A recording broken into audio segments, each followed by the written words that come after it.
Mois de novembre, mois du blocus de Paris, avec des conseils parisiens, faites des réserves parce que la fin pourra vous guetter. Et puis la mairie de Paris qui sort en urgence un plan pour évaluer combien de temps la ville peut tenir sans être fournie par Rungis, avec même l'idée de faire en urgence un Rungis 2 pour essayer de contourner.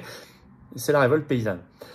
Alors c'est la révolte paysanne, ce qui est intéressant, c'est que depuis quelques jours, il y a une ébullition dans toutes les campagnes. Vous allez voir, la presse parle d'un compte à rebours, c'est de plus en plus éruptif et c'est de plus en plus alarmiste et clair dans les articles de presse. Je vais vous en citer quelques-uns. Mais toutes les idées d'action convergent vers cette action la plus utile, la plus efficace, c'est-à-dire le blocus de Rungis, la plus stratégique. Au moment où l'Union européenne, vous allez voir, on remet une couche sur l'accord de libre-échange avec le Mercosur. Ravageur pour les paysans et ravageur pour la qualité de ce qu'on a dans nos assiettes et de la santé publique. J'ai expliqué tout ça. C'est intéressant que ça converge, les réflexions convergent vers ce mode d'action parce que nous, depuis des mois, allez voir mes vidéos, on appelle à cela en disant ne vous éparpillez pas dans des choses qui font que gêner certaines personnes, certains agents publics ou les automobilistes. Non, mettez-vous tous ensemble avec les Français qui vous soutiennent dans les sondages à plus de 90%, logistiquement avec vous. Les patriotes prennent leurs responsabilités. Un tracteur, 10 voitures avec. On a fait récemment l'entretien avec Myriam Palomba et Pierre-Yves Augeron suite à la manif de samedi. On parlait de ça. Un tracteur, 10 voitures pour le blocus.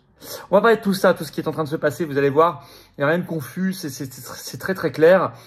Évidemment, ça n'est pas fait encore. Il faut se préparer, il faut agir. Et voilà, c'est ça la résistance. Merci de partager cette vidéo en tout cas, parce que vous allez aider justement à ce que ça prenne corps. Pour cela, merci de vous abonner ou réabonner à cette chaîne YouTube. Il suffit de cliquer en dessous sur le petit bouton s'abonner, c'est un clic gratuit pour vous. J'insiste beaucoup, l'invisibilisation n'est pas du tout terminée. Il y a des chaînes YouTube dont la nôtre qui sont victimes d'invisibilisation. Et plus vous êtes abonné à la chaîne, plus ça aide à lutter contre cette censure et à faire que les vidéos soient diffusées, qu'elles touchent des personnes qui vont nous découvrir. Merci beaucoup pour cet effort. On est en direct à 19 h ce vendredi 1er novembre. Hein. Il n'y a pas de repos, il n'y a pas de jour férié pour nous. Non, on y va à fond. Voilà, quelques jours d'élection présidentielle américaine, peut-être une motion de censure en France, cette révolte paysanne et tous les autres sujets, et surtout toutes vos questions en direct, sans tabou, sans interdit, sans langue de bois. Soyez la ramenée du monde à 19 h pour notre grand direct dans la marmite, dans le chaudron, ce vendredi sur cette chaîne, vendredi 1er novembre, bien sûr. Et évidemment, toujours notre pétition nationale pour l'action judiciaire contre Bill Gates et la fondation Le Système Gates. Si vous soutenez tout ça, si vous voulez aider, c'est sous la vidéo en description. On a besoin de vous. Voilà, si vous voulez vraiment aider concrètement, adhérez maintenant, vous réadhérez, vous faites un don mouvement. On fait des choses, on fait des actions. Je vous l'avoue, c'est un système très puissant. Donc, si vous êtes là, c'est vraiment mieux. On sera beaucoup plus forts tous ensemble. Vous pouvez adhérer, réadhérer dès maintenant par le premier lien sous la vidéo en description et je vous dis bienvenue. Vous pouvez faire un don mouvement pour nous aider à faire tout ça et tout le reste. Sinon, on ne peut pas, on n'a pas d'autres sources de financement, on n'a rien. Pas un centime de l'État ni des banques. Faire un don mouvement, c'est le deuxième lien sous la vidéo en description dès maintenant. Les liens sont par ailleurs adhésion, réadhésion, don au mouvement sur notre site tout le temps, les-patriotes.fr. Et c'est défiscalisé aux 2/3 de vos impôts, ça fait baisser vos impôts. Donc bienvenue et bravo dès maintenant. Bravo aussi aux donateurs et aux nouveaux adhérents, aux réadhérents. J'en reparle tout à l'heure, mais d'ores et déjà, je vous attends dès maintenant dans cette belle action utile à nous tous. Alors, on y va. Agriculteurs, le grand blocus de Paris se prépare. Écoutez, il faut que chacun se mobilise parce qu'on ne peut pas les laisser seuls. C'est l'affaire de tous. C'est l'affaire de toutes les générations. Je vais en parler dans un instant. D'abord, le compte à rebours. Vous avez... alors, on en avait parlé dans les vidéos ces dernières semaines. Ça se précisait. C'est clairement en train de se préciser ces dernières heures. Les titres de presse sont de plus en plus alarmistes et clairs. Par exemple, la dépêche ce 31 octobre. Le titre « Colère des agriculteurs ». Le gouvernement nous a pris pour des marionnettes, disent-ils. Je cite, les campagnes bouillonnent avant de passer à l'action. Alors, je vais lire le chapeau et le début de cet article de la dépêche, qui sont quand même extrêmement clairs.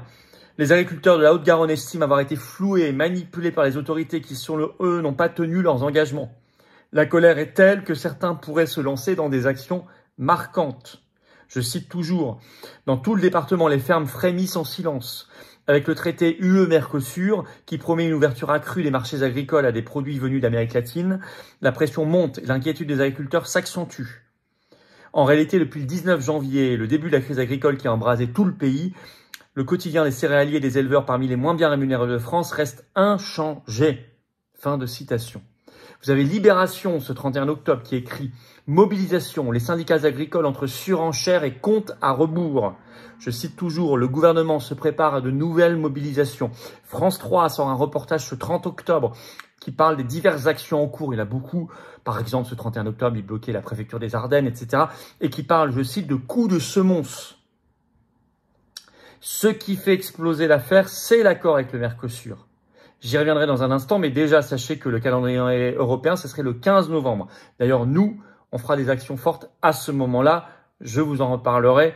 Vous allez voir ça, des actions coup de poing, comme on dit, sur le sujet, qui vont, je crois, secouer le pays et l'opinion. Mais j'en reparlerai parce qu'on ne peut pas trop dire, on ne peut pas dévoiler notre jeu avant pour que ce soit efficace. Dans tous les cas, France 3 écrit ceci à ce sujet. Dans ce contexte, le projet de traité de libre-échange entre l'Union européenne et le marché commun du Sud, Mercosur, donc qui comprend Brésil, Argentine, Paraguay, Uruguay et Bolivie, qui pourrait être ratifié par Bruxelles mi-novembre, est aussi perçu comme une ligne rouge pour les agriculteurs. On nous impose toujours plus de normes et de l'autre côté, on nous dit qu'on va signer un accord de libre-échange avec des pays à l'autre bout du monde qui produisent n'importe comment, disent-ils. Alors, un des meneurs, qui est le président de la coordination rurale pour la région des Hauts-de-France, Patrick Legrave, vous devez le connaître, on le voit parfois dans les médias, il y a des réseaux sociaux, a écrit sur son compte X ce 30 octobre, je cite, « On a beau prévenir, personne n'entend, 3 petits points. Nous allons donc entamer un nouveau bras de fer inédit, il écrit inédit en majuscule, je cite toujours, car nous ne voulons pas vous prendre en otage, nous ne voulons pas tous mourir, faute de revenus. Faites quelques stocks durant ces derniers jours avant un blocus obligé. » Il réagissait à un article de BFM TV qui a été tweeté par le compte de BFM TV ce 30 octobre sur X, qui évoque une étude. Le titre de cette étude, « Paris n'aurait que 5 à 7 jours de stock pour nourrir ses habitants en cas de crise », avec un commentaire au-dessus de BFM TV qui a écrit « Les Parisiens bientôt affamés ?» point d'interrogation. Il y a une dépêche AFP sortie ce 30 octobre sur cette étude qui est sortie en urgence. Je vous en fais un résumé dans la dépêche. Une étude de l'APUR, c'est-à-dire l'atelier parisien d'urbanisme, tire le signal d'alarme, écrit l'AFP. Selon celle-ci, en cas de catastrophe naturelle du type inondation ou de blocus, Paris disposerait de denrées pour nourrir ses habitants pendant 5 à 7 jours seulement, faute de capacité de stockage suffisante. Cette étude, la première du genre en France, a été initiée par la mairie de Paris. Je cite toujours, elle parle de risques majeurs mis en lumière par les menaces de blocage des agriculteurs. Donc c'est clair, les besoins ont été estimés pour nourrir tout Paris à 3090 tonnes de denrées chaque jour. 3090 tonnes de denrées chaque jour. Alors, ils veulent réagir et donc dans la dépêche, dans cette étude de l'APUR, commandée par la mairie de Paris, ils parlent, je cite, d'un Rungis bis à l'étude. Je cite un extrait de la dépêche. La mairie de Paris planche sur les scénarios permettant d'atteindre une autonomie de 100 jours et non plus 5 jours, en identifiant des greniers potentiels comme certains parkings désaffectés, explique Pénélope Comitesque. Pénélope Comitesque, c'est une adjointe à la mairie de Paris en charge de la résilience et de la prospective. La création d'un Rungis bis, un deuxième lieu de stockage de marché alimentaire au nord de Paris, est aussi à l'étude. Et ils se disent, si bloc Rungis, il faut qu'on ait une solution à côté vite fait, un Rungis bis, un deuxième Rungis au nord de Paris. Enfin, ça sent quand même un petit peu la précipitation et la panique, tout ça. Donc, ça avance dans la bonne direction, c'est-à-dire faire converger sur ce blocus de Rungis, qui est la solution la plus efficace. Pas d'éparpillement. C'est un affaiblissement, l'éparpillement. Alors, bien sûr, on me dira, oui, mais ils ont été arrêtés et mis en garde à vue la dernière fois. Oui, nos militants étaient à la sortie de leur garde à vue, d'ailleurs. Et nous, on était allés les voir. J'étais allé les voir, moi, les tracteurs sur le blocus de Rungis. Donc, je sais très bien tout ça. Mais ils étaient 30 à être passés. 30 tracteurs, et bravo à eux. Ils avaient fait ce qu'ils pouvaient.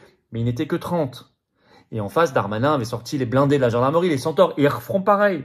Ça, faut pas se faire d'illusions. Ils avaient tous compris que c'était là le lieu. Le point faible, le plus stratégique, il était là.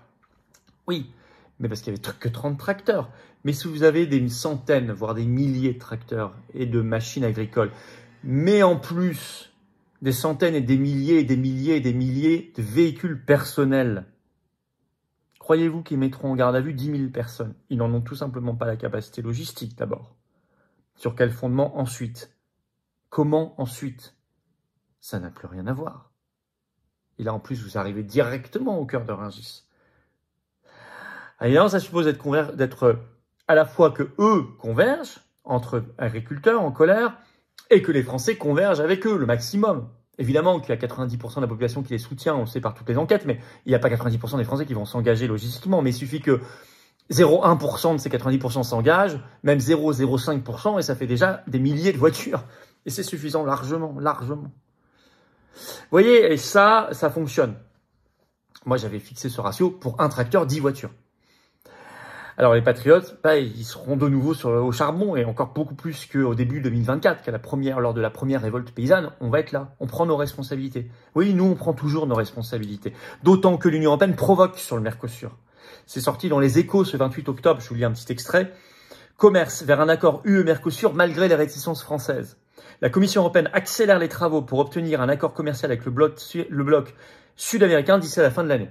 Alors, on parle justement, lors du G20 du 18-19 novembre à Rio de Janeiro, quelque chose. Donc, nous, de toute façon, on se mobilisera à fond là-dessus. Je vous l'ai dit par l'opération coup de poing vers mi-novembre. Enfin, je vous en dis pas plus parce qu'on ne peut pas griller nos cartes, sinon on se fera avoir, on ne peut pas faire ça. Dans tous les cas, il faut se battre. Je suis très heureux que ça évolue bien dans les têtes. Merci de partager tout cela, notamment si vous avez des contacts agriculteurs ou proches des agriculteurs. Mais à tout le monde, diffusant la vidéo, la partageant sur vos réseaux sociaux, en vous abonnant, réabonnant à cette chaîne YouTube par un petit clic gratuit en dessous. Ça aide énormément. C'est vraiment un enjeu. Pour vous, c'est un petit dixième de seconde gratuit. C'est un petit clic sur s'abonner à la chaîne. Mais pour la chaîne, pour ces vidéos et l'efficacité de cette lutte et de cette résistance, c'est extraordinairement bien, utile, efficace. Donc, merci et bravo à vous. On est en direct à 19h ce vendredi 1er novembre sur notre chaîne pour parler ici avec vous. Je suis là. Venez tous, ouvert à tous. Je prends toutes vos questions sans interdit, sans tabou. Voilà, on y va à fond. Tous les sujets français, internationaux les plus explosifs de l'actualité, on les traite ensemble. C'est vous qui décidez. En tout cas, je suis heureux de vous retrouver en direct. Et évidemment, je vous attends, patriotes. Voilà. Si vous voulez soutenir notre action qu'on veut faire contre le système Gates, ça, pour soutenir les paysans, le procès le 6 décembre que j'ai à Liège au pénal contre Ursula von der Leyen, nos manifs, possiblement des élections législatives anticipées à préparer l'an prochain, les municipales qui viendront juste après derrière, les tracts, les affiches, tout ce qu'on fait, les opérations coup de poing qu'on va faire sur le Mercosur. Il faut venir, il faut nous soutenir, il faut venir. Et je suis très heureux de vous accueillir, d'où que vous veniez. On est ouvert à tout le monde. Vous avez la France au cœur, la liberté, la souveraineté, la paix au cœur, le souci de vos enfants, de votre patrie, de votre humanité. Venez, vous êtes les bienvenus dans le plus grand mouvement souverainiste et de résistance de France. Le plus grand, largement. On est en métropole, outre-mer, à l'étranger, on est présent partout, vous pouvez venir, vous êtes les bienvenus. Comment on fait pour adhérer, réadhérer? C'est le premier lien sous la vidéo en description, il est là maintenant. Bienvenue. Je l'ai mis également en commentaire épinglé, une petite fiche sur l'écran maintenant et dans quelques secondes un lien sur l'écran. Vous choisissez. Comment faire un don mouvement maintenant? C'est le deuxième lien sous la vidéo en description. Bravo, ça aide à faire, sinon on ne peut pas faire. On n'a pas un centime de financement public ni privé, on n'a rien d'autre. Et si on ne le fait pas, personne ne le fera à notre place, je le sais déjà.